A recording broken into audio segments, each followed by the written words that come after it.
Bonjour à toutes et à tous. Aujourd'hui, on plonge dans des textes qui traitent d'une tension, une tension fondamentale, la liberté d'expression, si importante pour la démocratie, et face à elle, les discours de haine qui, eux, abîment le lien social.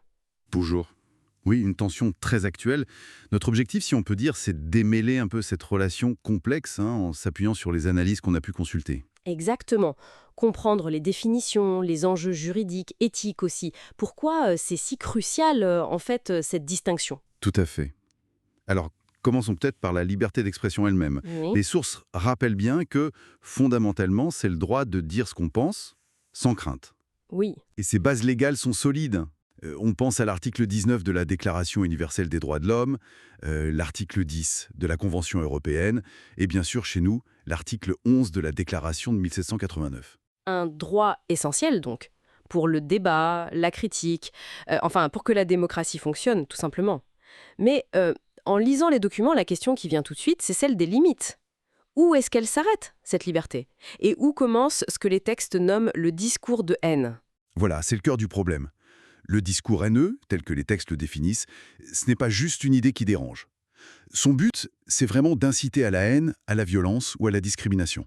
Mhm. Contre un groupe précis, origine, religion, sexe, orientation sexuelle.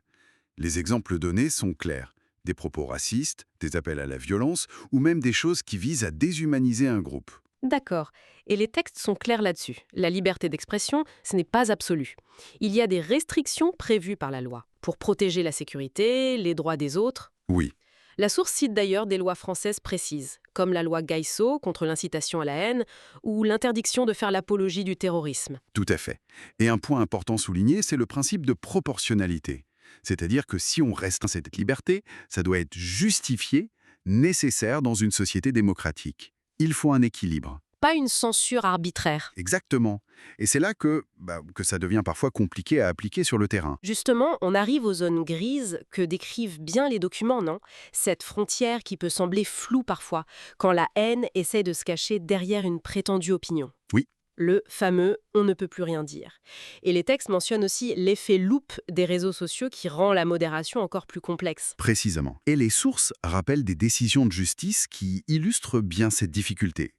D'un côté, on a l'affaire Handyside contre le Royaume-Uni, citée dans un des textes, qui dit que la liberté d'expression protège même ce qui choque, inquiète ou offense. Hmm. Mais de l'autre, il y a l'affaire Garaudy contre la France, aussi analysée, qui a clairement dit que nier des crimes contre l'humanité comme la Shoah, ça ne relève pas de la liberté d'expression protégée. D'accord. On les retrouve dans les débats publics. Les textes citent à titre d'exemple de ces points de friction sociétaux des cas comme Charlie Hebdo, Dieudonné ou Éric Zemmour, qui montrent bien à quel point la société débat pour savoir où placer exactement cette limite. Ce qui nous amène à une autre idée forte qui ressort des lectures, le lien très fort entre liberté et responsabilité. On a le droit de s'exprimer, oui, mais les textes insistent dans le respect de la dignité humaine. Il faut refuser la stigmatisation. Absolument. C'est ça la différence clé soulignée. Une opinion, même si elle est radicale, même si elle dérange, si elle s'inscrit dans un débat, respecte la loi et la dignité des personnes, elle est protégée.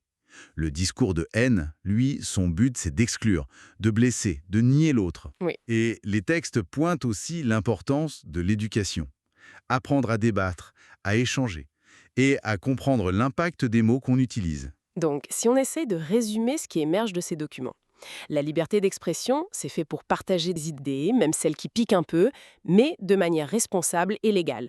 Ça nourrit le débat. C'est ça. Le discours de haine, à l'inverse, attaque les gens, pousse à la discrimination, il est illégal et il casse quelque chose dans la société. Voilà une très bonne synthèse des points essentiels.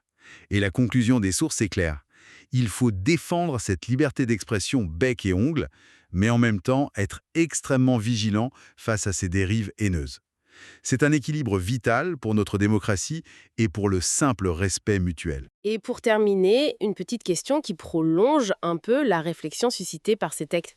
Au-delà des lois, finalement, quelle est notre part des responsabilités à chacun, individuellement, dans la manière dont on choisit d'exprimer nos désaccords, nos critiques, que ce soit sur Internet ou dans la vraie vie?